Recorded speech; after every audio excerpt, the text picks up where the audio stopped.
दोस्तों KVS TGT PGT का आपका जो प्रोविजनल आंसर की है वो जारी किया जा चुका है। पीआरटी का किसी भी वक्त आ जाएगा। आपका रिजल्ट भी जो है वो आपका मान के चलिए 15 से 20 दिन में जल्दी ही देखने को मिल जाएगा।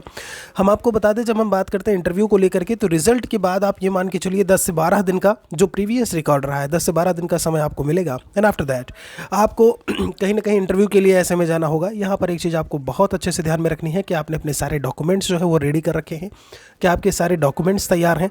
लास्ट टाइम पे बिल्कुल से आपका कोई, आप जानते हो अचानक से कोई डॉक्यूमेंट नहीं बनेगा। अगर आपने नहीं बनवाया है तो उन्हें अभी से प्रोसेस में ले आइए। रिजल्ट आपका आएगा। सभी को शुभकामनाएं हैं। पेपर बढ़िया था, जहाँ तक बात करें एवरेज ही बोलेंगे ऐसे में, और सभी को शुभकामनाएं हैं यहाँ पर हमारी तरफ से कि सभी बच्चे उसमें जो है अपीयर हों, सभी ऐसे में पास हों।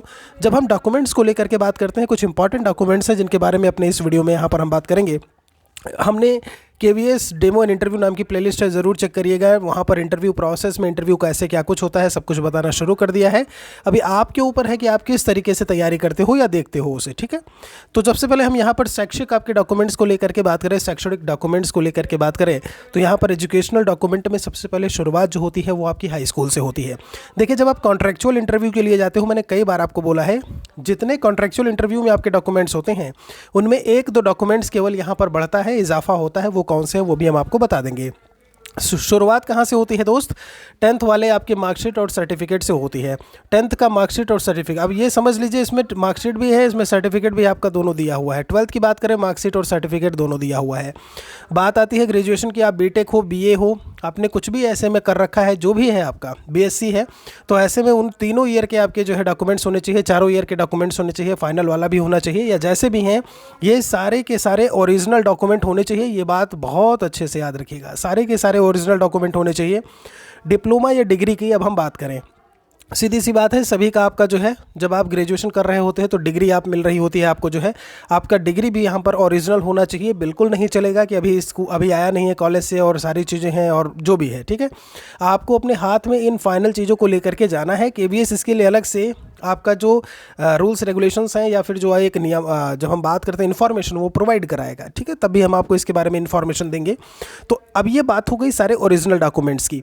अब ये मान के चलिए, ये जितने भी आपके डॉक्यूमेंट्स हैं दोस्त, कम से कम 5 कॉपीज़ आपके पास में इसकी होनी चाहिए। कितनी कॉपीज़? मतलब फ़ोटो कॉपी, 5 फ़ोटो कॉपी हर एक डॉक्यूमेंट की आप करके रखिए।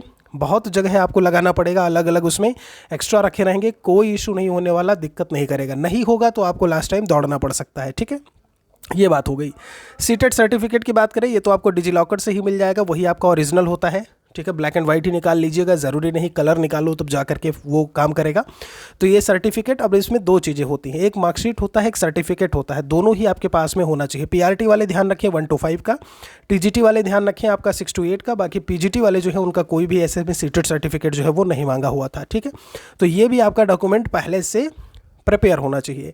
नेम मिस्टेक चेंज सर्टिफिकेट, हम आपको बता दें, कई बच्चे हैं, ये सबको बहुत ज़्यादा स्टूडेंट्स के साथ में ये केसेस हैं कि उनका जो है नाम हाई स्कूल में कुछ और था। क्योंकि जब कभी आप कोई भी फॉर्म फिल करते हो दोस्त, तो वहाँ पर हमेशा वो कहता है कि आपने जो हाई स्कूल में आपका नाम आपने लिखा था, एग्जैक्टली वही चीज़ें आपकी यहाँ पर होनी चाहिए, ठीक है। यहाँ भी आपका कुछ ऐसा ही था। अगर आपने कहीं भी मिस्टेक किया हुआ है, चाहे वो 12th में हो, हाई स्कूल में हो, हाई स्कूल से लेकर के आपने 12th में गड़बड़ी कर दी, बीटीसी में गड़बड़ी कर दी, जब हम बात करते हैं। अच्छा, एक चीज़ ध्यान रखिएगा, यहाँ पर जो बीटीसी हो या फिर डीएलएड या बीएड किए हुए हैं, वो भी आपका चीज़ यहाँ पर डिप्लोमा में आपका, जैसे डिप्लोमा इन एलिमेंट्री एजुकेशन हो गया, बीएड हो गया, उसके आपके बीएड 2 साल की बात करें, आपके 4 सेमेस्टर डीएलएड की बात करें, ये सारे marksheet, degree, original plus 5 copies, बहुत अच्छे से याद रखिएगा इसे, ठीक है। अब नेम चेंज सर्टिफिकेट में कहीं भी फादर के नेम में, माता के नाम में, आपके पिताजी के नाम में, आपके नाम में कुछ भी मिस्टेक हुआ है, तुरंत आप कचहरी जाइए, अपने आप आसपास नज़दीकी एक एफिडेविट लगता है, एफिडेविट की स्पेलिंग गलत हो गई है, ठीक है, DEVIT होगा, आप एफिडेविट तुरंत वहाँ पर जा कर के बनवाइए, ठीक है। ये पहले से आप तैयार रखिए, लास्ट टाइम रश बिल्कुल से ना रखिएगा। एफिडेविट जो है वो बन जाएगा, ठीक है, कि आपका जो है ये नाम था और इसके लिए मैं जिम्मेदार हूँ, या जो भी चीज़ें हैं, ठीक है। आप जाओगे, जो भी मैटर होगा वहाँ पर वकील साहब बैठे हैं, सब बता देंगे आपको, ठीक। आप उनसे बस इतना बोलना कि नेम मिस्टेक हो गया था और वही सर्टिफिकेट हमारा बनना है, ठीक है। फिर बात आती है यहाँ पर SC ST सर्टिफिकेट। चूँकि सेंट्रल गवर्नमेंट की बात करें, SC ST चूँकि आपका सेंट्रल गवर्नमेंट से ही है तो कोई इशू नहीं है।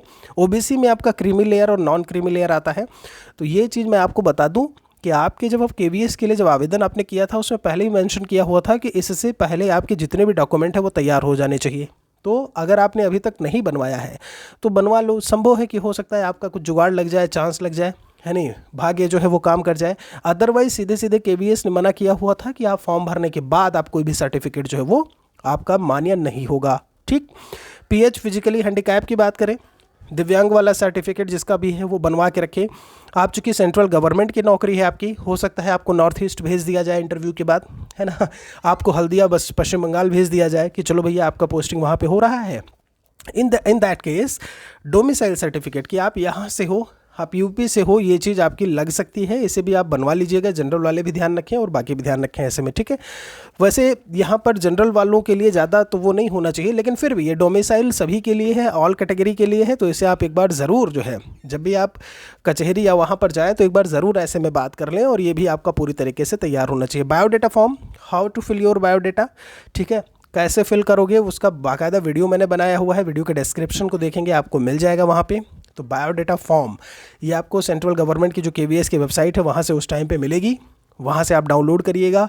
बायोडेटा में महाराज कोई भी गलती नहीं होनी चाहिए। मैं बहुत बार बोला हूँ, बायोडेटा जब आप इंटरव्यू के लिए जाते हो ना, आप कॉन्ट्रैक्चुअल के लिए जाते हो, जो आप फॉर्म भरते हो वही फॉर्म उनके सामने होता है कि आपने अपने अचीवमेंट में, अपने एजुकेशनल क्वालिफिकेशन में, अपने सर्टिफिकेशन में किन चीज़ों को यू हैव फिल्ड, क्या कुछ भरा है आपने, ठीक है।